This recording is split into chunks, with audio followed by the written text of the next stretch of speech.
Programme time line सां गॾु आवां आहियां असद मुमताज़। नाज़रीन, मियां शहबाज़ शरीफ़ जी गिरफ़्तारी खां पोइ अपोज़िशन पार्टियुनि जे इतिहाद पाकिस्तान डेमोक्रेटिक मूवमेंट जो अॼु पहिरियों इजलास थियो आहे, जंहिंमें फ़ैसिलो कयो वियो आहे त 11 अक्टूबर ते कोयटिया में जलसो थींदो।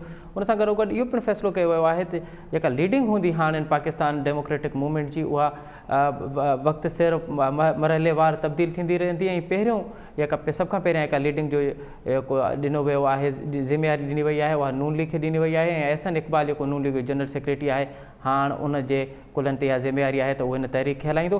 ॿिए पासे वफ़ाक़ी काबीना जे इजलास में फ़ैसिलो कयो वियो आहे त अॻूणे वज़ीर आज़म मियां नवाज़ शरीफ़ खे ॾेह वापसि आणण लाइ हर मुमकिन कोशिशि कई वञे। वज़ीर आज़म पाकिस्तान जनाब इमरान ख़ान FIA खे बि हिदायतूं कयूं आहिनि त हर सूरत हाल में जेका बि सूरत हाल ठहे थी पई, अवां पंहिंजूं सभु हिकमत अमलियूं अख़्तियार कयो ऐं अॻूणे वज़ीर आज़म मियां नवाज़ शरीफ़ खे हर हाल में ॾे आणियो वञे। इन्हनि मौज़ूअनि ते अॼु प्रोग्राम में ॻाल्हाईंदासीं। हिन वक़्तु असांखे प्रोग्राम में जॉइन कयो आहे वीर जी कोहली, पाण पीपल्स पार्टी जा अॻवान आहिनि। उन सां गॾोगॾु सिद्दीक़ुल फारूक नून लीग जा सीनियर अॻवान आहिनि, ऐं नाले वारे कानूनदान ऐं तजिया निगार शुआब ओस्तो साहिब बि असां सां गॾु प्रोग्राम में शामिल हूंदा, जेका क़ानूनी मामलनि ते ॻाल्हि ॿोल कंदासीं त बरतानिया सां पाकिस्तान जी छा इन हवाले सां कोई क़ानूनी हवाले सां का कोई आहिनि के मुआहिदा जंहिं तहत अॻूणे वज़ीर आज़म मियां नवाज़ शरीफ़ खे ॾे आणण जो कोई फ़ैसिलो कयो वियो आहे, उन हवाले सां ॻाल्हाईंदासीं। सिद्दीक़ुल फारूक साहब, आपसे प्रोग्राम का आगाज़ करते हैं। सबसे पहले तो ये बताइए कि आज वफाकी काबीना में इजलास में ये फैसला किया गया है कि मियां नवाज़ शरीफ को हर हाल में पाकिस्तान लाया जाए, क्या कहेंगे आप? बिस्मिल्लाहिर्रहमानिर्रहीम। मैं इस बात पे हैरान होता हूँ कि जो काम करने का नहीं है और जो इनसे नहीं हो सकता, उस पे ये बहुत शोर मचाते हैं।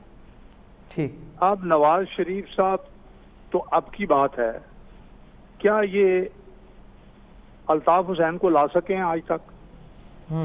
क्या ये परवेज मुशर्रफ को ला सके हैं? जब एक मामला मुआहिदा ही नहीं है दो मुल्कों के दरमियान, तो कैसे लाएं? नंबर एक। इसी तरह से आप ये देखें, इमरान खान क्या करते हैं, पूरे शहर का संगे बुनियाद रख दिया, वो जी एक दूसरे शहर का संगे बुनियाद रख दिया।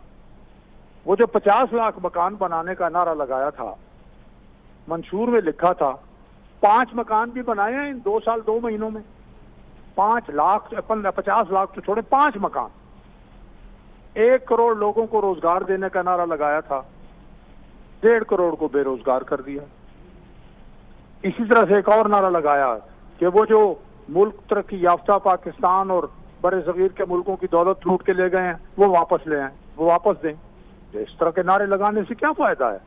ये असल बात ये है कि ये नालायक, करप्ट, नाअहल, झूठे, बदकमाश लोग हैं। लोगों की जिंदगी में इन्होंने महंगाई, बदअमनी, बेरोजगारी का जहर घोल दिया है, और इनका ख्याल है कि इस तरह से हम उनकी तवज्जो लोगों की हटा देंगे और इन कामों पे लगाएंगे। लेकिन जिस आदमी को 2 वक्त की रोटी नहीं मिलेगी, जो 50 रुपए की चीनी किलो लेता था, अब 110-15 रुपए में मिलती है, जो बिजली फर्ज करें 100 रुपए की पहले जलाता था, अब उसे 500 रुपए देने पड़ रहे हैं, जो गैस 100 रुपए की जलाता था, अब 600 रुपए देने पड़ गए हैं, जो 65 रुपए लीटर पेट्रोल डालता था, अब 105 रुपए लीटर डालता है, और बच्चे उसके बेरोजगार हैं, उसको खुद रोजगार नहीं मिल रहा। वो इन बातों से उसकी तवज्जो हटेगी? नहीं हटेगी। वो इंशाअल्लाह PDM का साथ देगा, और उसे नवाज शरीफ और शहबाज शरीफ बार बार याद आएंगे, और हर वो जमात और लीडर याद आएगा जिसने उनके लिए काम किया है, उनके सर पे हाथ रखा है। अरे सिद्दीक़ुल फारूक साहब, आप जो मंजर कशी कर रहे हैं वो तो यकीनन है, मुल्क के हालात इस वक्त बेहतर नहीं है, महंगाई उरूज पर है, लेकिन क्या हम ये समझें कि अगर बरतानिया के साथ पाकिस्तान का मुआहिदा नहीं है, तो क्या मियां नवाज शरीफ अब बरतानिया में बैठकर ही सियासत करेंगे, वहां से आपको गाइडलाइन देंगे? मैं आपसे अर्ज करूं कि मियां साहब के 2 बाईपास हो चुके हैं, तीसरा बाईपास उनका होगा इंशाअल्लाह, जल्दी होगा।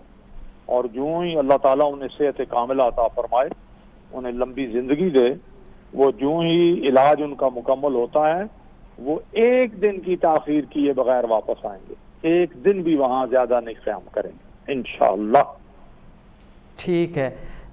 वीर जी कोहली साहब, नून लीग जो तो एक स्टैंड रहियो आहे पाकिस्तान डेमोक्रेटिक मूवमेंट के हवाले से या हिन वक्त ताईं को मूवमेंट रहा है, इन सॼे सिनेरियो में लीडरशिप बदिजे पई, अपोजिशन जा अॻवाननि खे नोटिस मिलनि था पिया, आसिफ अली ज़रदारी ते को कल फ़र्द जुर्म लागू किया वियो आहे, फज़लुर रहमान के 1 अक्टूबर ते नेब तलब करे वरितो आहे। पीपल्स पार्टी इन तमाम सूरत हाल में छा पई सोचे, पीपल्स पार्टी जो स्टैंड कहिड़ो आहे? महिरबानी असद साईं, ॻाल्हि इहा आहे त हिन वक़्तु जेका मौजूदा हुकूमत आहे हिनखे कंहिं बि सूरत में हिकिड़ी सियासी हुकूमत नथी चई सघिजे, हिकिड़ी पार्लियामानी हुकूमत नथी थी सघिजे। हीउ हिकिड़ो कॉन्सेप्ट हूंदो हो, पुराणनि ड्रामनि में ॾेखारींदा हुआ त जेको ॻोठ जो वॾेरो मलिक या को सरदार हूंदो हो, पोइ जेको बि उनजे ख़िलाफ़ु या ॻाल्हाईंदो हो त उनखे थाणे में बंदि करायो वेंदो हो। त हीउ हिकिड़ो इमरान ख़ान हिकिड़ो SHO आहे, हिकिड़ी पुलिस स्टेशन आहे, थाणे टाइप हिकिड़ी हुकूमत आहे। न को डेमोक्रेटिक वैल्यूज़ आहिनि, न उनजो तरीक़ेकार आहे, न को पार्लियामानी सिस्टम खे को इज़त ॾिनी पई वञे, न को आइन खे को इज़त ॾिनी पई वञे। त हीउ हिकिड़ो अहिड़े क़िस्म जो आहे, टारगेटेड हुकूमत हमेशह टारगेटेड एहतसाब कंदी आहे। सो करे वठनि पूरो शौक़ु। अॻे बि आसिफ ज़रदारी साहिबु जेको आहे अॻे 11 साल जेल में रहियो, का शइ कोन निकिती, अरबों खरबनि रुपयनि जी ॻाल्हि थी थिए ऐं पछाड़ी इहो ख़बर थी पवे त रेफरेंस दाख़िल थियो आहे, चंद लखनि ते वञी ॻाल्हि थी बीहे। त हीउ अहिड़े क़िस्म जो हिकिड़ो आहे, टोटल टारगेटेड आहे। जेको ॻाल्हाए थो सभिनी खां पहिरीं ॻाल्हायो खुर्शीद शाह साहिबु जेको साबिक़ अपोजिशन लीडर हो, उनखे जेल में हयो वियो। उनखां पोइ ॿियो हमज़ा शरीफ़ पंजाब असेंबली जो अपोजिशन लीडर जेल में आहे। हाणे शहबाज़ शरीफ़ वरी असांजो क़ौमी असेंबली नून लीग जो जेको आहे अपोजिशन लीडर जेल में आहे। त समूरा के जेल में आहिनि, के केस भोॻिनि पिया। ॻाल्हि इहा आहे त जॾहिं ॾिसो क़ानूनी तौर ते ॾिठो वञे त जॾहिं रेफरेंस दाख़िल थी वेंदो आहे, इवन क्रिमिनल केसिस में जॾहिं इन्वेस्टिगेशन 14 ॾींहं में पूरी थी वेंदी आहे त पोइ उनखां वधीक जिस्मानी रिमांड जी ज़रूरत न पवंदी आहे, पोइ माण्हू जेल में हलिया वेंदा आहिनि। पर हीउ जेको आहे सो छो त माण्हुनि खे अज़ियत ॾियणी आहे, माण्हुनि खे वफ़ादारियूं घुमाइणियूं आहिनि। अलाए केतिरनि खे 70-80 माण्हुनि खे, को MPs आहिनि, को MNAs आहिनि, को सेनेटर्स आहिनि, उन्हनि खे नोटिस विया आहिनि। हिकिड़ो इम्तियाज़ हिकिड़ो टारगेटेड आहे, हीउ पंहिंजो सो सम्झो सियासी टारगेटेड आहे ऐं उन में माण्हुनि जी वफ़ादारियूं तब्दील करणियूं आहिनि। हीउ सियासत हिकिड़ो टारगेटेड हुकूमतूं जेके हूंदियूं आहिनि उहे हमेशह टारगेटेड शयूं कंदियूं आहिनि। ॾिसो ॻाल्हि इहा आहे त जेकॾहिं निगारनि जो इहो चवणु आहे त नून लीग में 2 नैरेटिव हुया। हिकिड़ो नैरेटिव त मियां नवाज़ शरीफ़ जो नैरेटिव आहे, को पहिरें ॾींहं खां साॻियो आहे। ॿियो नैरेटिव शहबाज़ शरीफ़ जो मुफ़ाहमत वारो नैरेटिव, उहो हाणे नैरेटिव थी वियो आहे पूरो। हाणे हलंदो नवाज़ शरीफ़ वारो नैरेटिव, उहो मज़ामती नैरेटिव आहे। छा पीपल्स पार्टी हाणे इन नैरेटिव सां हली सघंदी? इन तमामु ॾिसो, पार्टियूं इताद जुड़ंदा आहिनि ऐं वक़्त में हर दौर में इताद ठहंदा रहिया आहिनि पार्टियुनि जे विच में, पर पार्टियुनि जा असूल पंहिंजा पंहिंजा हूंदा आहिनि, नज़रिया पंहिंजा पंहिंजा हूंदा आहिनि, इतिहाद ठहंदा आहिनि। त चार्टर ऑफ डेमोक्रेसी पहिरीं ठहियो, वरी हाणे हीउ नओं जेको आहे सो डेमोक्रेटिक अलायंस ठहियो आहे। त ॻाल्हि इहा आहे त इतिहाद ठहंदा आहिनि ऐं उहे त ठहंदा आहिनि पार्लियामानी निज़ाम जी मज़बूती जे लाइ ऐं मुल्क ऐं क़ौम जी मफ़ाद जे लाइ। पर इतिहाद ठहंदा आहिनि, पर पॉलिसियूं हर पार्टी जी पंहिंजी पंहिंजी हूंदी आहे। पंहिंजो मौलाना साहब वारा आहिनि, हू पंहिंजे तरीक़े सां, ज़ाहिर आहे हू मज़हबी हिकिड़ी तंज़ीम आहे, हू पंहिंजे तरीक़े सां हलनि था। पाकिस्तान पीपल्स पार्टी नज़रियाती तौर ते उन्हनि सां गॾु कोन्हे, पर छो हीउ काज़ जेको आहे, छो त हीउ मौजूदा जंहिं तरीक़े सां हलनि था, समूरा इदारा तबाह कया आहिनि। पाकिस्तानी तारीख़ में हीउ पहिरीं गवर्नमेंट आहे जंहिंजे वफ़ाक़ी वज़ीर सुप्रीम कोर्ट जे हाई कोर्ट जे जजनि जे ख़िलाफ़ु प्रेस कॉन्फ्रेंस कई आहे। हिन खां पहिरीं कॾहिं न थियो ऐं प्रेस में चयो आहे त जज चरिया आहिनि, पागल आहिनि, दिमाग़ी तवाज़ुन ठीकु न आहे। हिन खां पहिरीं गवर्नमेंट कॾहिं ईअं न चयो आहे। 262 जेके आहिनि से पायलट जेके आहिनि से जाली आहिनि, हिकिड़े वफ़ाक़ी वज़ीर असेंबली में चयो ऐं हाणे ख़बर पई आहे त हुन मां 180 त ठीकु आहे। भई तव्हां दुनिया में जग हसाई कई इदारनि जी ऐं सॼी दुनिया में जेको आहे सो हुनजो छा रहियो पियो। हाणे तव्हां न को तव्हां जेको आहे सो हितां टेस्टिंग जेका थिए थी हितां पाण सिर्फ़ु इन्हनि न, पर जेको इमरान ख़ान जी पंहिंजी अस्पताल आहे उनजो CEO उहो बि उते आयो, नवाज़ शरीफ़ टेस्टिंग करे वियो। हाणे सॼी दुनिया ॿुधाइनि था त असां वटि टेस्टिंग जा इदारा नाकारा आहिनि ऐं माण्हू वेकाऊ आहिनि सभु। माना सॼी दुनिया में तव्हां टेस्टिंग खे बदनाम कयो, तव्हां डॉक्टरनि खे बदनाम कयो, तव्हां पायलटनि खे बदनाम कयो, तव्हां कोर्टनि खे बदनाम कयो ऐं ख़ुदि सुप्रीम कोर्ट ऐं हाई कोर्ट इस्लामाबाद ऐं High Court Karachi Sindh, High Court Sindh चवे जॾहिं टे अदालतूं चवनि त भई हीउ नेब टारगेटेड एहतसाब जे लाइ इस्तेमालु पई थिए, हीउ टारगेटेड अपोजिशन जे लाइ टारगेटेड जेको आहे सो गवर्नमेंट इस्तेमालु पई करे, मौजूदा हुकूमत इस्तेमालु पई करे। इन खां वधीक सुप्रीम कोर्ट ऐं हाई कोर्ट खां वधीक ॿी कहिड़ी कोर्ट ऐं कहिड़ो इदारो वञी बचे थो अञा ताईं। ऐं ॿियो ख़ुदि जेको आहे सो नेब जो चेयरमैन चई चुको आहे त जेकॾहिं असां हुकूमती माण्हू गिरफ़्तार था कयूं त हुकूमत किरी पवंदी, इन करे असां नथा करे सघूं। ठीकु है। शहाब वस्तु साहब, अॼु जेको वफ़ाक़ी काबीना में इहो फ़ैसिलो कयो वियो आहे त नवाज़ शरीफ़ खे हर सूरत में ॾे आणणु घुरिजे। कानून छा थो चवे त अगरि बरतानिया में को पाकिस्तान जो मुलज़िम आहे या उन ते केस आहिनि त पोइ उन सां कानूनी हवाले सां पेशरफ़्त कीअं थींदी, इहो कानूनी आइनी हवाले सां असांखे थोरो गाइड कजो।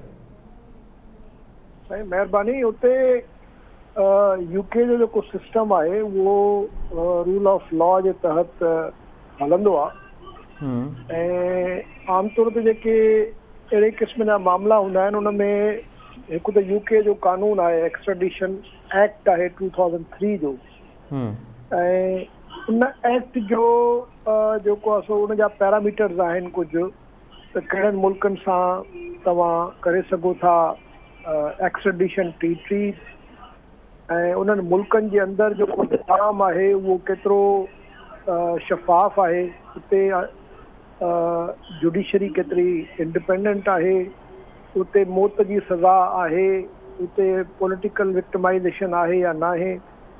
ऐं न सिर्फ़ु उहो कानून जेको आहे सो अहिड़े क़िस्म जा तहफ़ुज़ ॾिए थो जेके उते वेठा आहिनि माण्हू ॿियनि मुल्कनि जा, एग्ज़ाइल में हुजनि या उते कंहिं मक़सद लाइ वेठा हुजनि, पर असां गॾोगॾु इवन जेकॾहिं एक्सट्रेडिशन ट्रीटी बि हूंदी आहे जी त उन जे बावजूद बि ज़रूरी न आहे त यूके उहो माण्हू जेको आहे तव्हांजे हवाले करे, जेकॾहिं उते इहो शक हुजे त इहो माण्हू वेंदो त उनखे पॉलिटिकल विक्टिमाइज़ेशन थींदी उन सां ऐं जुडिशरी जेका उनखे ॻरी सज़ा ॾींदी ऐं उनजे जेके बुनियादी इंसानी हक़ आहिनि उन्हनि जी पामाली थींदी, त एक्सट्रेडिशन ट्रीटी जे बावजूद बि जेको आहे सो इनकार करे सघनि था। मक़सदु जेको आहे उहो इहो आहे त लॉ माने majesty of law, rule of law जेको आहे उनखे क़ाइमु रखिणो आहे। सिर्फ़ु मैकेनिकल अंदाज़ में जेकॾहिं मुआहिदा थियनि था त उनखे मैकेनिकल अंदाज़ में जेको आहे सो उन ते अमल न आहे करिणो, तव्हांखे ॾिसणो पवंदो त जेकॾहिं असां हिनखे हिन मुल्क में मोकिलींदासीं त छा हुनखे इंसाफ़ मिलंदो। उनजे करे मां नथो सम्झां त नवाज़ शरीफ़ साहब खे को हे पाकिस्तान घुराए सघंदा। ऐं सची ॻाल्हि त इहा आहे त मूंखे त इहो बि सॼो हिकिड़ो पॉलिटिकल गिमिकरी थी लॻे त नवाज़ शरीफ़ खे वाकई घुराइण चाहिनि था पाकिस्तान में। छाकाणि त पाकिस्तान में नवाज़ शरीफ़ ईंदो त नवाज़ शरीफ़ अञा वधीक हिननि जे लाइ प्रॉब्लम्स क्रिएट कंदो ऐं हुनजो पाकिस्तान में अचणु मां त सम्झां थो त सियासी तौर ते इमरान ख़ान जे लाइ नुक़सानकार थी सघे थो। तव्हां हुनखे जेल में विझंदव, जेल में विझण खां पोइ अशरफ साहब अवां चओ पिया त कानूनी हवाले सां ॾाढो ॾुखियो आहे नवाज़ शरीफ़ खे ॾे आणणु। न, मौजूदा सूरताल में त नामुमकिन आहे, छाकाणि त पाकिस्तान जी त को पाकिस्तान जो को मुआहिदो बि कोन्हे यूके सां एक्सट्रेडिशन जो।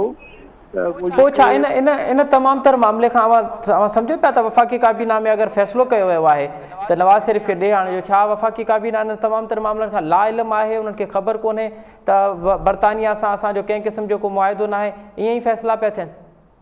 न, मां सम्झां थो त असांजी जेका पॉलिटिकल इलीट आहे ऐं माज़रत सां हुन में असांजी अपोजिशन बि शामिल रही आहे, माज़ी में हुननि जो बि किरदारु रहियो आहे, उहो सम्झनि था त अवाम जेको आहे माण्हू जेके आहिनि उहे बेवकूफ़ आहिनि, उन्हनि जी का मतिलबु का हैसियत ई कोन्हे। तव्हां जेको जेको नओं बयानियो ठाहिणु चाहियो, जेको नओं नैरेटिव ठाहिणु चाहियो ठाहे सघो था पंहिंजे ज़ाती ऐं पंहिंजे सियासी मुफ़ाद में। हिन वक़्तु छाकाणि त इहा जेका गिरफ़्तारी थी आहे इहा लाहौर हाई कोर्ट जे बेल बिफोर अरेस्ट जी कंफर्मेशन न थियण जे नतीजे में थी आहे। यानी हाई कोर्ट ॼण त ॿियनि लफ़्ज़नि में ॼण त इहो मुमकिन बणायो आहे त शहबाज़ शरीफ़ गिरफ़्तार थी वञे। सो हाणे जॾहिं अहिड़े क़िस्म जी ॻाल्हि थी आहे, छाकाणि त गुज़िरियल कुझु महीननि में असां ॾिठोसीं त सुप्रीम कोर्ट में जेके ऑर्डर्स पास थिया आहिनि नैब जे हवाले सां उहे ॾाढा डैमनिंग हुया, ॾाढा उहो मतिलबु उन्हनि जो जेको टोन ऐं टेनर हुयो ॾाढो कंडेमनिंग जो लफ़्ज़ इस्तेमालु कजे त ग़लति न थींदो, त उहो कंडेम पिया कनि नैब जे सॼे इन सॼी रवश खे त भई तव्हां जेको आहे जंहिं तरीक़े सां माण्हुनि खे गिरफ़्तार था कयो, महीननि जा महीना सालनि जा साल उनखे बंदि था करे छॾियो, साबित थो थिए त ॼण पॉलिटिकल इंजीनियरिंग तव्हां कानून जी तव्हां एतिराम कयो ई कोन था। पर हाणे वरी जॾहिं लाहौर हाई कोर्ट जंहिं तरीक़े सां शहबाज़ शरीफ़ खे गिरफ़्तार करायो आहे उन में हे PTI वारा जेके आहिनि उहे ॾाढा हाणे कॉन्फिडेंट थी विया आहिनि त माना त कोर्ट चवनि था त भई असां त कुझु कोन कयो आहे, त कोर्ट जेको आहे बेल रिजेक्ट कयो आहे। ٹھیک ہے شعیب اسود صاحب ہمارے ساتھ لائن تے ہی رہ جو. صدیق الفاروق صاحب آج نون لیگ کی قیادت نے یہ فیصلہ کیا ہے کہ نون لیگ کا کوئی بھی رہنما جو ہے وہ عسکری قیادت اور ایجنسی سے ملاقات نہیں کرے گا. اگر پارٹی سیاسی حوالے سے سیاسی پارٹی اگر اس طرح کا فیصلہ کریں گی تو آپ نہیں سمجھتے کہ پھر اداروں کی کریڈیبلٹی پہ سوال اٹھیں گے جو میں سمجھتا ہوں کہ ملک کے لیے بہتر نہیں ہے؟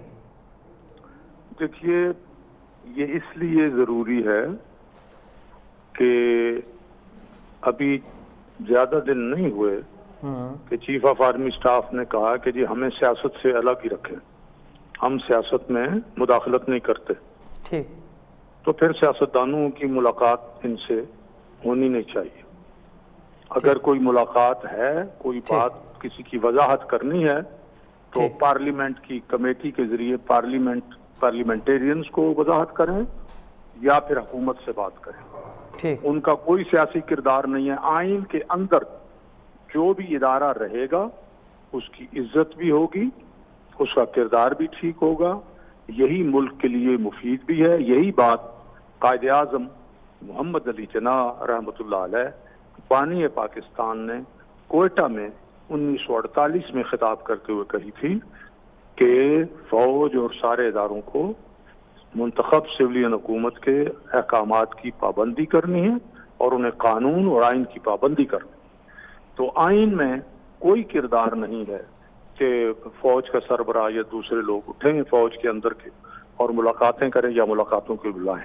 اگر سیکیورٹی کے مسئلے پہ کچھ بتانا ہے تو وزیر اعظم, اور وزیر اعظم اگر چاہتا ہے کہ ساری قوم کے نمائندوں کو اعتماد میں لیں تو پھر وہاں اس میٹنگ میں وہ لوگ آئیں. ارے صدیق الفاروق صاحب, اگر یہ نوعیت آتی ہے کہ سیاسی پارٹیوں کے رہنما اگر عسکری قیادت سے ملاقات نہیں کریں گے یا ان کو اگر سیاسی بنیادوں پہ ملاقات ہوتی بھی ہے تو پھر یہ کس کا فیلیور سمجھیں؟ ہم حکومت کا فیلیور سمجھیں, اپوزیشن کا فیلیور سمجھیں, یا ہم نے ایک نظام ایسا بنا لیا ہے کہ اب پورا نظام ہی جو ہے وہ فیلیور ہو چکا ہے؟ ہمارا نظام تو آئین میں دیا گیا ہے, ٹھیک ہے, اور آئین کی روشنی میں جتنے قوانین بنے ہوئے ہیں وہ سارے یا جو مثبت روایات ہیں وہی ہیں. یہ جو کچھ ہو رہا ہے یہ آئین سے ہٹ کے ہو رہا ہے, آئین سے ماوراء ہو رہا ہے, آئین سے اوپر ہو رہا ہے, اور اس کا ملک کو نقصان پہنچا ہے 73 سالوں میں. ہم سے آدھا پاکستان چلا گیا, جی ہم سے 3 دریا چلے گئے, ہم نے آپریشن جبرالٹر 1964 میں مار کھائی, جی ہم نے 1965 کی جنگ, یعنی ایوب خان جس کے دور میں جنگ ہوئی اس نے اپنی کتاب فرینڈز ناٹ ماسٹر میں اگر وہ جنگ جیتتا تو کچھ تو لکھتا, ایک لفظ نہیں لکھا. ٹھیک, ہم سے سیاچن چلا گیا, ہم نے کارگل میں مار کھائی, ہم نے امریکہ کی پالیسی کرتے کرتے تو ہوا یہ کہ امریکہ جب آ گیا افغانستان میں اس نے پاکستان کو نکال دیا اور ہمارے دشمن انڈیا کو اپنے ساتھ بٹھا لیا. تو ہماری کون سی پالیسی جو ہے وہ کامیاب؟ تو صدیق الفاروق صاحب آپ جو یہ کہہ رہے ہیں کہ یہ سب آئین سے محاورہ ہو رہا ہے, آئین سے اوپر کی باتیں ہو رہی ہیں, تو پھر سبب کیا ہے کہ یہ سب اس میں ان تمام تر چیزوں کا سبب کیا ہے کہ ہم اس نوعیت پہ پہنچ گئے ہیں کہ ہم نے آئین کو پیچھے چھوڑ دیا اور ہم اسے آگے چلے گئے؟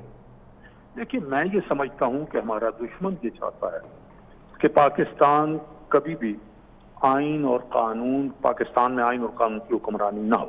اچھا, ہمارا دشمن چاہتا ہے کہ پاکستان کی معیشت تباہ ہو, ہمارا دشمن چاہتا ہے کہ پاکستان میں افراتفری ہو, ہمارا دشمن چاہتا ہے کہ پاکستانی آپس میں لڑیں, ہمارا دشمن یہ چاہتا ہے کہ پاکستانی قوم انجام کار آخر کار ریاست پاکستان سے مایوس ہو جائے. اچھا, اس سے اس کا اعتماد اٹھ جائے. اچھا, اور مرکز اور صوبوں میں اختلافات بڑھیں اور خدا نخواستہ پاکستان جو باقی ہے وہ بھی ٹوٹ جائے. اچھا, اور ہمیں یہ سارے کام نہیں کرنے جو دشمن چاہتا ہے, لیکن دیکھنا ہے کہ کیا عمران خان اور ان کے سپورٹر جو ہیں وہی کام نہیں کر رہا ہے جو دشمن چاہتا ہے. اچھا, تو انہیں سوچنا چاہیے کہ وہ یہ کام نہ کریں. ٹھیک ہے. شعیب اسود صاحب اما سمجھو پیا تا جو کو نون لیگ جو فیصلو کयो आहे त नून लीग जो को बि अॻुवाण अस्करी क़यादत सां ऐं एजेंसियुनि जे माण्हुनि सां मुलाक़ात न कंदो. अमा सम्झो पिया इहो मुमकिन आहे अहिड़ी सूरत हाल में? असां उमेद ई करे सघूं था कि हाणे इहो चवणु त मुमकिन कोन्हे त को इहो ईअं थींदो. इनफैक्ट जेकॾहिं तव्हां मूंखे इजाज़त ॾियो त मां यकीन कयो, मां गुज़िरियल हफ़्ते ते हिकिड़ो आर्टिकल बि लिखियो आहे तव्हांजे पंहिंजी अख़बार में. ऐं सची ॻाल्हि इहा आहे त मां लिखण वक़्तु ॾाढो अफ़सरदा हुयुसि. त इहा हिकिड़ी अफ़सोसनाक सूरत हाल आहे त असांजी ऑपोज़िशन जंहिंखे माण्हुनि लिटरली पंहिंजी अखियुनि ते विहारियो आहे, तकलीफ़ुनि जे बावजूद बि हिन दौर में जॾहिं एॾी बेरोज़गारी आहे, एॾी बदहाली आहे, एॾी जॾहिं गुरबत आहे, उनजे बावजूद बि माण्हू पीपल्स पार्टी सां गॾु बीहनि था, PMLN सां बीहनि था। ऐं इन मुंहिंजे ख़्याल में कमिटमेंट सां शायदि उन्हनि खे इहो लॻाव आहे त हे शायदि जमहूरियत आणींदा, हे शायदि आइन जी हुकुमरानी आणींदा। पर इंतहाई अफ़सोसनाक आहे सूरत हाल जो नवाज़ शरीफ़ साहब 2001 में 2000 में डील करे हले वियो, बेनज़ीर साहिबा जेको आहे सो मुशर्रफ सां डील कयो, नारो वरितो। वरी जेको आहे सो असां ॾिठोसीं त नवाज़ शरीफ़ साहब जॾहिं पीपल्स पार्टी जी हुकूमत हुई त वरी मिलिट्री एस्टेब्लिशमेंट सां मिली वियो, वरी उहो ई जेको आहे सो जेके मीमो गेट वग़ैरह जो जेको इहो ड्रामो थियो, उन में त नवाज़ शरीफ़ साहब मेन कैरेक्टर हुयो। ऐं वरी असां ॾिठोसीं त आसिफ़ ज़रदारी साहब वञी बलोचिस्तान हुकूमत केरे ऐं पुठी ठपराई एस्टेब्लिशमेंट जे हथां। हाणे वरी असां ॾिसूं था त गुज़िरियल 2-3 रिसेंट पास्ट में सेनेट जी इलेक्शन हाराइण में एस्टेब्लिशमेंट सां PMLN बि सपोर्ट कई, पीपल्स पार्टी बि सपोर्ट कई। वरी जेको FATF जो जेको थियो उन में तव्हां ॾिठो त पीपल्स पार्टी बि एस्टेब्लिशमेंट जी सपोर्ट कई, PMLN बि कई। त इहा हिकिड़ी इंतिहाई अफ़सोसनाक मां सम्झां थो त सूरत हाल आहे। अपोज़िशन में हूंदा आहिनि त अपोज़िशन जी पार्टियुनि जो नैरेटिव हिकिड़ो हूंदो आहे, ऐं जीअं इक़्तिदार में ईंदा आहिनि त उनजो नैरेटिव चेंज थी वेंदो आहे। वीर जी कोहली साहब, तव्हां ॾिसो न त उन सां थिए छा थो त तव्हां जहिड़ा माण्हू, असां जहिड़ा माण्हू जेके अखियूं ॿूटे हिननि जे कढण लाइ तयारु आहियूं, उहे बि मायूस था थी वञूं। वरी जॾहिं हिननि खे उतां एस्टेब्लिशमेंट जी पूरी कोशिश कनि था त असां सां उन्हनि जो को कंहिं तरीक़े सां किथे को मामिलो ठहे, पर जॾहिं उहो सफ़ा नथो थिए, बल्कि एस्टेब्लिशमेंट जेको आहे हिननि खे पंहिंजो आईनो थी ॾेखारे, पोइ था वापसि आवाम में मोटनि। हाणे नवाज़ शरीफ़ साहब थो चवे, हाणे थो चवे त असां एस्टेब्लिशमेंट सां न मिलंदासीं। हिन खां पहिरियों ज़ुबैर खे छो मोकिली, उन खां पहिरियों हिनजी पूरी पार्टी छो वई? इन्हनि जो कॉल हिकिड़ो आहे, इन्हनि जो फेल जेको आहे अमलनि उनजे मुखालिफ़। वीर जी कोहली साहब, ईअं छो थो थिए त अपोज़िशन जूं पार्टियूं जॾहिं अपोज़िशन में हलनि थियूं पयूं त उनजो हिकिड़ो नैरेटिव आहे, जीअं ई उहो अपोज़िशन खां थोरो उन्हनि खे इक़्तिदार जी रोशनी मिले थी पई त उनजो नैरेटिव ई चेंज थो थी वञे? ॾिसो, ॻाल्हि इहा आहे त फ़ाइदो कंहिं वरितो। जेकॾहिं तव्हां तारीख़ ते थोरो तजियो कंदव त शहीद ज़ुल्फ़िकार अली भुट्टे खे डायरेक्टली चयो वियो त तव्हां जलावतन थी वञो, तव्हांखे जान बख़्शूं था। पर हुनजी कमिटमेंट हुई तो मैं इस धरती से पैदा हुआ हूँ, लोगों के साथ में रहा हूँ, मैं इस धरती में दफन होना पसंद करूँगा, यहाँ से भागूंगा नहीं। ठीक है। ऐं हुन जान जो नज़रानो ॾेई छॾियो, हुनखे ख़बर त मूंखे क़त्ल कर, ॿुधो उन खां पोइ वरी अचूं था त मोहतरमा वापसि आई, जेकॾहिं डील जे तहत आई हुजे हा त ईअं सरेआम रोडनि खे हुनखे शहीद न कयो वञे हा। उन खां अलावा जॾहिं भुट्टे साहब खे शहीद कयो वियो, मोहतरमा बेनज़ीर भुट्टो ॼमार जेल में रही, आसिफ़ ज़रदारी जेल में रहिया। जेकॾहिं जंहिं तरीक़े सां ॿियनि माण्हुनि खे तनक़ीद नथो करियां, पर ॻाल्हि इहा आहे त जेकॾहिं जंहिं तरीक़े सां इहो वर्जन पेश कयो थो आवाम जे अॻियां, जहिड़े तरीक़े सां ओड़े तरीक़े सां जेकॾहिं पाकिस्तान पीपल्स पार्टी जेकॾहिं डील करे अचे हा न, त पीपल्स पार्टी हीअं जाननि जा नज़राना ॾे न। हींअर तव्हां ॾिसो वञी लाड़काणे में जंहिं महल सॼा पिया आहिनि, इहो कतारूं जेके आहिनि शहीदनि जूं कतारूं, उनजो सबूत आहिनि त हुन कॾहिं बि एस्टेब्लिशमेंट। अॼु बि असांजो चेयरमैन मोहतरम बिलावटपुर ज़रदारी चए थो त तव्हां सिर्फ़ु मूंखे न, मुंहिंजे ख़ानदान खे न, पर मुंहिंजी पार्टी क़यादत खे, कारकुननि खे तव्हां जेल में हणो, पर आइन जी बालादस्ती ऐं पार्लियामेंट जी बालादस्ती, जमहूरियत जी बालादस्ती ताईं असां कंहिं सूरत में बस दस्तबरदार न थींदासीं। ठीक है। सिद्दीकुल फारूक साहब, ये जो शाह बोस्तो साहब ने सवाल उठाया है कि अपोजिशन की पार्टियों को तो आवाम ने अपनी सर आंखों पे बिठाया है, लेकिन हकीकत ये है कि हमने अगर माजी करीब में देखें कि अपोजिशन की पार्टियां अपोजिशन में होती हैं तो उनका एक नैरेटिव होता है, जैसे ही वो हुकूमत की रोशनी उनको हल्की सी मिलती है, इक़्तिदार की रोशनी, तो उनका नैरेटिव चेंज हो जाता है। ऐसा क्यों? देखिए, ये माजी में रहा है और पाकिस्तान की सियासत में तजादात हैं, लेकिन उसकी वजह भी ये है जी 1948 में ही ठीक उस वक्त जो फौजी थे उन्होंने अपना काम शुरू कर दिया था और 1951 में लियाकत अली खान को शहीद करवा दिया गया।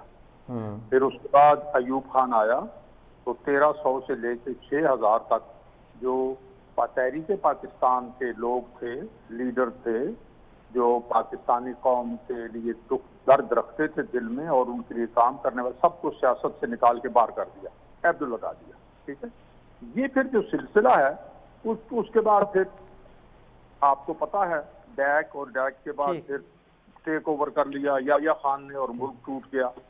तो ये सारा सिलसिला, ये जो बीज बोए हैं, ये इन्होंने ही बोए। सिद्दीकुल फारूक साहब, माजी में जो कुछ हुआ, क्या अब ये रिवायत बरकरार नहीं रहनी चाहिए? अपोजिशन का जो नैरेटिव है वो बरकरार रहे। आप समझते हैं कि अब जो भी माजी की गलतियां हैं वो गलतियां ही रहेंगी, अब अपोजिशन जो है वो सीखेगी माजी से?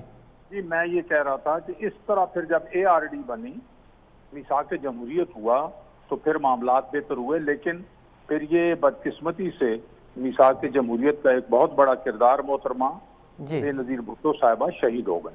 ठीक है, फिर जरा कुछ मामलात थोड़े से दाएं बाएं हुए, लेकिन इन दोनों पार्टियों में, मुस्लिम लीग नून और पीपल्स पार्टी में, शाइस्तगी बाकी रही। एक दूसरे को जेलों में इन्होंने नहीं डाला, इन्होंने कोशिश की कि आइन और कानून की हुक्मरानी हो। फिर यार लोगों को फिर देखा कि ये अब दो हमारे कहने में नहीं आते, तो उन्होंने इमरान खान को पैदा कर लिया। और इमरान खान को तो मैं कहता हूँ कि इमरान खान जिस एजेंडे पे और इमरान खान के साथ जो मुतफिक हैं वो जिस एजेंडे पे काम कर रहे हैं, तो पाकिस्तान के दुश्मनों का एजेंडा है बहुत। तो इसलिए इसमें एक मरतबा फिर ये जो बनी है तहरीक पाकिस्तान डेमोक्रेटिक मूवमेंट, जी डेमोक्रेटिक मूवमेंट जो बनी है पाकिस्तान PDM जी, ये उम्मीद की बहुत बड़ी किरण है। और कौम चूंकि समझ चुकी है कि ये सारे काम जो हम कहते हैं एस्टेब्लिशमेंट कर रही है, फलां कर रही है, ये जनाब अली फरिश्ते कर रहे हैं, ये कौन है, वो कौम जान चुकी है। और नफरत बहुत बढ़ रही है, जिससे मैं डर रहा हूँ। ठीक है, बहुत शुक्रिया सिद्दीकुल फारूक साहब, शुआब बोस्तो साहब, वीरजी कुली साहब, अवां टिन मौजूद मेहमान जी वॾी महिरबानी। नाज़रीन, हिते वठूं था नंढी साई, ऐं साई खां पोइ प्रोग्राम में ॿीहर हाज़िर थी। नाज़रीन, प्रोग्राम हिकु दफ़ो ॿीहर अव्हांखे भली कार। अफ़गान मुफ़ाहमती काउंसिल जे चेयरमैन अब्दुल्ला ॿिनि ॾींहंनि ते पाकिस्तान जे दौरे ते आहे। हू हिते पाकिस्तान जे आला अख़्तियारनि सां मुलाक़ात करियो आहे।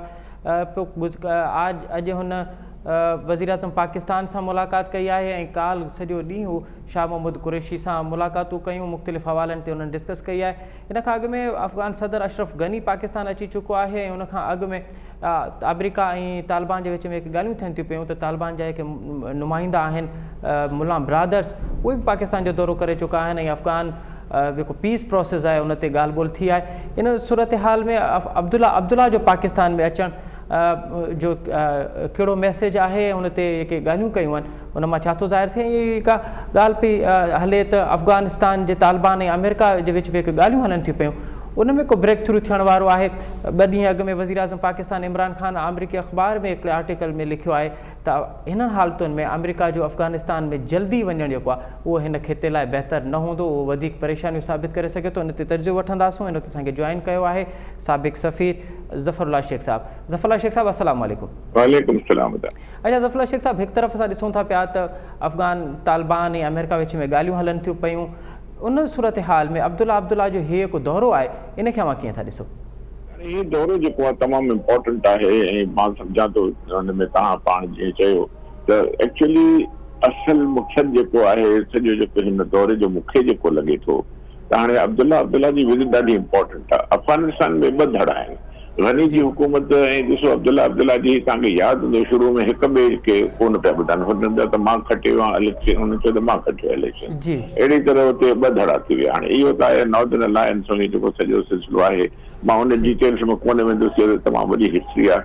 मतिलबु इहो आहे त अफ़गान जेको आहे हाणे अफ़गान इंट्रा डायलॉग्स जेके हलनि था पिया, त जेके हुतां जा लॉर्ड्स आहिनि अफ़गानिस्तान जा जेके चौधरी आहिनि सभई, उहे हाणे चाहिनि था त हुते उनजे जॾहिं अमेरिका हितां विड्रॉ थो करे त हाणे इन पावर शेयरिंग कीअं थिए, केरु ज़ोर थिए, केरु हुकूमत में घणो अचे, उहा हिकिड़ी छिकताण शुरू थी वई आहे। पाकिस्तान जेको आहे शुरू खां वठी तमामु घणो पार्ट प्ले कयो आहे ऐं ख़ासि करके तालिबान ऐं अमेरिका जी जेके टॉक्स थियूं ऐं हिकिड़ी एग्रीमेंट जेकी फेब्रुअरी में थी, उन में 3-4 जेकी शयूं हुयूं उहे काफ़ी डिसाइड थियूं। उन में फ़ाइदो हिकिड़ो इहो थियो त प्रिजनर्स जो जेको एक्सचेंज थी वियो उहो सक्सेसफुली थी वियो आहे ऐं जेका तालिबान खे पंहिंजा माण्हू मिली विया आहिनि, हेॾे हुननि खे पंहिंजा माण्हू मिली विया आहिनि मोस्टली।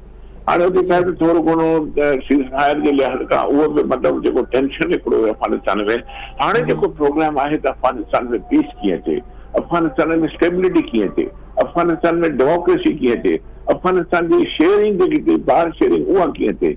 हाणे हुन में छा आहे त अमेरिकन्स जेके वञनि था वापसि जेको वञनि था ऐं उन ॿिया बि जेके अलाइड फोर्सिस उते आहिनि जेके उहे वेंदा, हाणे इहो ग्राउंड जॾहिं ख़ाली थींदो त पाकिस्तान ते हिन जो इम्पैक्ट छा थींदो। असांजो वॾो इंट्रस्ट आहे अफ़गानिस्तान में असां चाहियूं था त अफगानिस्तान में पीस थिए, असां चाहियूं था त पाकिस्तान ऐं अफगानिस्तान जे विच में वॾो ट्रेड थिए, तमामु वॾो वॉल्यूम आहे। उन सिलसिले में बॉर्डर्स जी जेकी स्ट्रिक्टनेस आहे उहा ख़तमु थिए, जेकी पास्ट एक्सपीरियंसिस आहिनि जेके जेके आहिनि उहे शयूं ख़तमु थी वञनि, वॉर एंड टेरर ख़तमु थी वञे, ऐं जेके स्पॉइलर्स आहिनि जंहिंमें ख़ासि इंडिया मथों हुनजो नालो आहे, उन्हनि खे लिफ्ट न कराए वञे, उनखे ॿाहिरि कढियो वञे। असां हर वक़्तु चयो आहे इहे स्पॉइलर्स जेके आहिनि, इंडिया हमेशह जेको आहे उतां जी गवर्नमेंट इन पावर में जॾहिं अमेरिकन्स हिते यको तमामु घणा हुया, हुननि पंहिंजे कॉन्सुलेट्स बि रखियूं, पाकिस्तान में टेररिज्म बि फैलायो, माण्हू बि पंहिंजा मोकिलियूं, हुन में कलभूषण बि हिकिड़ो हुयो, ऐं घणियूं शयूं हुयूं जेके मां टाइम एतिरो कोन्हे जो मां तव्हांखे ॿुधायां। शेख साहब, अॼु जॾहिं अब्दुल्ला पंहिंजे मीडिया सां ॻाल्हाए पियो, प्रेस ब्रीफिंग ॾिए पियो, हुन में हुन हिकिड़ो जुमिलो चयो त असांखे सब्र करिणो पवंदो ऐं असांखे समझौतो करिणो पवंदो, ॿियो असांखे समझौते लाइ तयारु रहणो पवंदो। इहो कोन चयो आहे त असांखे सब्र बि करिणो पवंदो ऐं असांखे समझौते लाइ बि तयारु रहणो पवंदो, इहो काॾा इशारो हो, छा पियो? हाणे मां अब्दुल्ला जी विज़िट ते पियो अचां, छो जो नाज़रीन खे जॾहिं ॿुधाइबो आहे न त हुनखे थोरी बैकग्राउंड जी बि ख़बर हुजे, अफगानिस्तान में कबूट कहिड़ी किथे ॻाल्हाइनि, माण्हू खे ख़बर न हुजे हिन शइ जी, तॾहिं मां थोरो बैकग्राउंड अर्ज़ु कयो। हाणे जेका अब्दुल्ला जी विज़िट आहे उहा बेसिकली जेको मूंखे लॻे थो पॉलिटिकल ऐं बायोलेटरल बि आहे, ॿई तमामु घणियूं ॻाल्हियूं थियूं आहिनि। हाणे सभ खां वॾो फ़ैसिलो जेको थियो आहे उन में वीज़ास ते ईज़ थी आहे, उन्हनि ते नरमी थी वई आहे, कैबिनेट अप्रूव बि करे छॾियो आहे, जो हुन जा बीमार आहिनि सॼा जेके आहिनि उहे हिते अची सघनि था, ऐं अफगानिस्तान के वारनि खे मल्टीपल वीज़ा मिलंदा, इहो फ़ैसिलो थी चुको आहे, इहो अप्रूव बि थी चुको आहे। हुन खां ॿियो जेको आहे अफगान रेफ्यूजी जेको वॾो मसइलो आहे, त अफगान रेफ्यूजीस जेके हिते आहिनि, जेके 4 मिलियन जे क़रीब आहिनि, उहे वापसि थी वञनि, उहो असांजे लाइ तमामु वॾो मसइलो आहे, उहो बाक़ाइदा डिस्कस थी आहे, उनखे तमामु पीस प्रोसेस लाइ उहो बि तमामु ज़रूरी आहे। ऐं हुननि पाण मञियो आहे, अॼु मञियो इंटरव्यू में, हिकिड़े इंटरव्यू में मां ॾिसां पियो त डॉक्टर नजीर जेको हुनजो अब्दुल्ला जो मुशीर आहे, उन क्लियरली चयो त न, बिल्कुलु असां पंहिंजे अफगानिस्तान खे वठंदासीं, इनखे असां कमु कंदासीं त कहिड़े नमूने में अफगानिस्तान पीसफुली ऐं ग्रेसफुली रिटर्न थियनि अफगानिस्तान ॾे। आहे वॾो डिफिकल्ट प्रोसेस, नेचुरली सभई कोन वेंदा, इलाही अफगान पंहिंजा सॼो ॿेड़ियूं साड़ी हिते वेठा आहिनि, बिज़नेस में अची विया आहिनि, के काॾे विया आहिनि। असां अफगानिस्तान खे पासपोर्ट ॾिनोसीं, सभु कुझु ॾिनोसीं ड्यूरिंग रशियन इन्वेजन। हाणे उहो पुराणी हिस्ट्री आहे, हुन में कोन था वञूं, त अफगानिस्तान वारा बि हिते पाकिस्तान खे सेकेंड होम सम्झनि था, पर असां एॾो भार खणी नथा सघूं। इहा ॻाल्हि न आहे त ॿी ॻाल्हि आहे, इन जे करे इहा ॻाल्हि में ॾाढी डिस्कस थी आहे। नंबर 2, नंबर 3 जेको आहे, जेको ट्रेड असांजो वॉल्यूम आहे, उनखे वधाइण जे लाइ, उनखे बॉर्डर खोलण जे लाइ, उनखे हर शइ जेको आहे आसानी ॾियण जे लाइ, तव्हां ॾिठो हूंदो त रज़ाक दाऊद साहब बि फॉरेन मिनिस्टर सां सां उहो सभु गॾु हुयो, बिल्कुलु जेके सभु शयूं थियूं आहिनि। हाणे इहे जेके इम्पोर्टेंट इश्यूज़ असांजे अफगानिस्तान लाइ आहिनि, त पाकिस्तान जी इहा ई कोशिशि आहे त अफगानिस्तान जेकॾहिं पीसफुल आहे त असांखे CIS स्टेट्स में बि रस्तो मिलंदो, मथे में रस्तो मिलंदो। अच्छा, ॿियो हाणे जेको आहे, जेको अब्दुल्ला जी तव्हां ॻाल्हि कई, त हुन में जेकी जो अब्दुल्ला हीअं चयो आहे, इहे घणियूं ॻाल्हियूं चयूं अथसि इलाही, छो जो अफगानिस्तान में पावर स्ट्रगल ऐं हुन में इहो प्रॉब्लम हिकिड़ो थियो आहे त हाणे असांजे प्राइम मिनिस्टर हिकिड़ी नई शइ ॾिनी आहे त अमेरिकन्स जेके आहिनि सॼा फोर्सिस विड्रॉ न कनि, अञा अमेरिकन्स खे उते रहण जी ज़रूरत आहे। तमामु वॾी स्टेटमेंट आई आहे, ऐं असांजी पॉलिसी आहे हिकिड़े क़िस्म जी।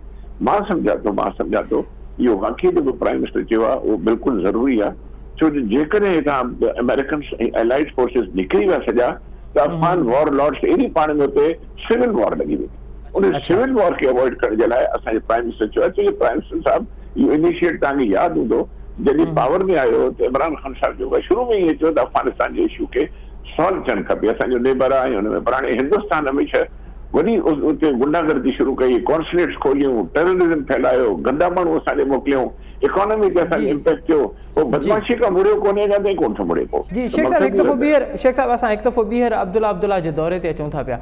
अॼु शामून कुरैशी इहा ॻाल्हि अब्दुल्ला खे यकीन दयानी कराई आहे त अफगानिस्तान में असांजो को बि फेवरेट न ग्रुप आहे, न असांजो को फेवरेट शख़्स आहे, असां हुते पूरे अफगानिस्तान जी आवाम खे हिकु आहे उहो असांजो फेवरेट आहे, असां को बि फ़ैसिलो अगरि असां कंदासीं त उहो अफगानिस्तान जी आवाम लाइ कंदासीं। इहो छा तासुर ॾिनो पियो वञे त अफगानिस्तान में का ग्रुप बंदी आहे? जीअं मां चयो त हुकूमती सतह ते त ग्रुप बंदी आहे, यकीनन असांखे नज़र अचे पई अशरफ गनी अलॻि आहे, अब्दुल्ला अलॻि आहे, पावर शेयरिंग जा मसइला बयानु था पिया, भला तालिबान जे अंदरि बि का ग्रुप बंदी आहे छा? बिल्कुलु आहे, बिल्कुलु तालिबान जी हाणे सभिनी खे ख़बर आहे, सिर्फ़ु तालिबान जे अंदरि ग्रुप बंदी न आहे, इन अफगानिस्तान जे जेके ॾिसो पश्तो स्पीकिंग आहिनि, ॿिया स्पीकिंग घणेई शयूं जेके आहिनि, अफगानिस्तान जी हिस्ट्री जेकी आहे, अफगानिस्तान पोयनि केतिरनि ॿिनि डिकेड्स खां यको हिकिड़ी बैटल फील्ड रही आहे, उते जंग ई जंग रही आहे। अफगानिस्तान पीस ॾिठो कोन्हे, इलाही उते फैक्शन्स थी विया आहिनि, उनमें इलाही वॉर लॉर्ड्स थी विया आहिनि। उनमें अफगानिस्तान जेको तव्हां हाणे सुवाल पुछो, तालिबान में बिल्कुलु उनमें धड़ा आहिनि इलाही, कुझु अहिड़ा आहिनि जो बिल्कुलु उन्हनि सभिनी धड़नि खे मञनि कोन था, उहे बि आहिनि नंढा नंढा। हीअ जेको अब्दुल्ला जी जेकी स्टेटमेंट आई आहे, त नेचुरली सभु अब्दुल्ला जे फेवर में बि न आहिनि, सभु गनी जे फेवर में बि न आहिनि। अब्दुल्ला पंहिंजी स्टैंड खे ठीकु करण जे लाइ ऐं पंहिंजी अपर पोज़ीशन करण जे लाइ पाकिस्तान जी हिकिड़ी कोऑपरेशन वठण लाइ आयो आहे। ऐं अफगानी जेको आहे उहो वरी आहे, उहो रहंदो या न रहंदो, नेचुरली हुते आहे। हाणे हिन में तालिबान में जेको आहे उहो जेको असांजे फॉरेन मिनिस्टर बिल्कुलु सही चयो आहे, उहो ईअं चयो अथई त असां पार्टी न आहियूं कंहिं शइ सां, असां तव्हांखे विढ़ाईंदासीं न, असां पीस में इंट्रस्टेड आहियूं। इन करे जेको असां खां थी सघे थो उनखे फैसिलिटेट कंदासीं। असां ॾिसो तालिबान जी जॾहिं हुकूमत आई, उहा जॾहिं किरायो पंहिंजो 2002 में हुई या कॾहिं में मूंखे यादि पूरी तरह नथो अचे, जॾहिं किरायो हुनजी हुकूमत जेकी हुई, त हाणे जनरली जेकी ॻाल्हि कजे त 2002 या 2003 या कॾहिं मूंखे एग्ज़ैक्टली इहा यादि न आहे, उनमें जेको आहे असली जेको आहे वेस्टर्न जेके साइट्स आहिनि या जेके ॿिया कंट्रीज़ आहिनि, उहे नथा चाहिनि त हिकिड़ी इस्लामिक स्ट्रॉन्ग हुकूमत अचे काथे बि, न सिर्फ़ु Afghanistan but anywhere in the world. हो चाहिनि था त हिकिड़ो मार्फ कयां, हो चाहिनि था हिकिड़ी अहिड़े क़िस्म जी हुकूमत हुजे, ईअं वरी न त ईअं सुभाणे वरी हिकिड़ो वॾो ऑटोमन एम्पायर जहिड़ी शइ वरी शुरू थी वञे। छो जो ऑटोमन एम्पायर बेनज़ाइन खां पोइ, ऑटोमन एम्पायर खां पोइ 20s में जॾहिं ख़तमु थी त क्रिश्चियंस जी ज्यूज़ जी इलाही ग्रुपिंग थी वई। हुननि हिकिड़ो यूनाइटेड नेशंस में पंहिंजे लाइ ठाहियो, हुनजो पंहिंजो प्लेटफॉर्म आहे। जेके बि हुननि प्लेटफॉर्म्स ठाहिया आहिनि उहे इन्हनि ईअं ई ठाहिया आहिनि। OIC खे हुननि कामयाबु थियण ॾिनो, गल्फ में हुननि पंहिंजी कई, कमज़ोर कयो। शेख साहब हाणे तमामु वॾी तवील जंग रही आहे अफ़गानिस्तान में, वॾी तमामु वॾी जंग, उनखां पोइ अमन मुज़ाकरात अमन जूं ॻाल्हियूं शुरू थी वियूं आहिनि। अव्हां केतिरा पुर उमेद आहियो त हींअर के ॻाल्हियूं थियनि थियूं पियूं बिटवीन अमेरिकन्स ऐं तालिबान, हिकु त उहे कामयाबु थींदियूं, ऐं ॿियो अगरि नाकामी जी सूरत थिए थी पई त पोइ हुनजी सभ खां वॾो सबबु कहिड़ो हूंदो, रंडकूं कहिड़ियूं हूंदियूं जेके हुनखे नाकाम करणु? नाकामी कोन थींदी, पर थोरो फ़र्क़ु ज़रूरु पवंदो। नाकामी न थींदी, हिकिड़ो is a move forward, step forward towards the peace. American ऐं तालिबान जो ॾिसो, इहो मैरिज ऑफ कन्वीनियंस ते थींदो आहे। हुन अमेरिकन चयो त बाबा ठीकु आहे, ख़लील दाद हिते ईंदो रहियो, हुननि खे तालिबान जो इहा हुई त असां हुनजा माण्हू मिलनि, हुननि खे अख़बार खां कयो त असांजा माण्हू तव्हां छॾियो, यानी कुझु हिसा हुन मां थिया आहिनि। पर ही पीस प्रोसेस ऐं डेमोक्रेसी ऐं ॿियूं इलेक्शन्स ऐं अफगानिस्तान में पुर उमेद आहियो त हींअर ॻाल्हियूं थियनि थियूं पियूं उहे कामयाबु थींदियूं। इन तमामु त सूरत हाल में पाकिस्तान जो स्टैंड कहिड़ो हुजणु घुरिजे, असांजी स्टेट जी कहिड़ी हुजणु घुरिजे? अगरि अमेरिकन हितां हलिया बि वञनि था पिया त पोइ असांजी स्टेट जी कहिड़ी हुजणु घुरिजे? हींअर ॻाल्हियूं थियनि थियूं पियूं त असांजो स्टैंड कहिड़ो हुजणु घुरिजे? असां वेरी केयरफुली असां मूव कंदासीं। जेकॾहिं अफगानिस्तान मैदान मां हारे वियो त सिविल वॉर लॻंदी 100%, दैट इज़ माई एनालिसिस। जेकॾहिं अमेरिकन से एलाइड फोर्सिस रहनि था त इहा सिविल वॉर खे थोरी झटको ईंदो ऐं इहा सिविल वॉर ज़ोर न वठंदी। पोइ उते छा आहे त असांजा बि नेचुरली दोस्त रहिया आहिनि, असां वटि हेॾा अफगान रेफ्यूजीस आहिनि, ॿिया जेके बि शयूं आहिनि, असांजो बि इन्फ्लुएंस आहे। असांजी ज़रूरत जेकॾहिं न हुजे हा त असांखे अमेरिकन्स कॾहिं बि कोन चवनि था त असांजो फैसिलिटेट कयो अफगान पीस प्रोसेस में। इहो सॼो असांजो वॾी कंट्रीब्यूशन आहे हिन में। शाहमूद कुरैशी बाक़ाइदा प्रेस कॉन्फ्रेंस में चयो आहे ऐं पाण अब्दुल्ला मञियो आहे त पाकिस्तान जी तमामु वॾी कंट्रीब्यूशन आहे अफगानिस्तान में पीस ठाहिण जे लाइ। ऐं जेको सॼो शइ निकिरी आहे, ऐं असल में जॾहिं मूंखे लॻे थो जेको हुयो इमरान ख़ान साहिब जॾहिं पहिरें दफ़े टेक ओवर कयो त सभ खां पहिरें जेको हुन चयो त प्राइम ॻाल्हि आहे त अफगानिस्तान में पीस हुजणु खपे। ऐं तमामु घणी इहे ॻाल्हियूं हुयूं हुनजे पास शुरू थी वियो आहे। इंशाअल्लाह मां पेसिमिस्टिक आहियां, I am optimistic at the moment. वॾी महिरबानी ज़फ़रुल्लाह शेख साहब असांखे वक़्तु ॾिनी। नाज़रीन, साबिक़ सफ़ीर ज़फ़रुल्लाह शेख साहब जूं ॻाल्हियूं ॿुधियूं। उन्हनि चवणु आहे त हींअर ई के अफ़गानिस्तान में तालिबान ऐं अमेरिका जे विच में ॻाल्हियूं हलनि थियूं पियूं, हुन में वॾी कामयाबी जा इम्कान आहिनि। ऐं उनखां बि बहितर ॻाल्हि इहा थींदी त अगरि अमेरिका हिननि हालतुनि में अगरि अफ़गानिस्तान खे छॾे थो पियो त पोइ हुते खाना जंगी जा चांसिस आहिनि जेके न थियणु घुरिजनि। अमेरिका जॾहिं बि अफ़गानिस्तान खे छॾे त उहे इन्हनि ॻाल्हियुनि खे मद्देनज़र रखे। हिन सां गॾोगॾु जेके प्रोग्राम जो वक़्तु पंहिंजी पुॼाणी ते पहुतो, असद मुमताज़ खे ॾींदा इजाज़त। अला भाई।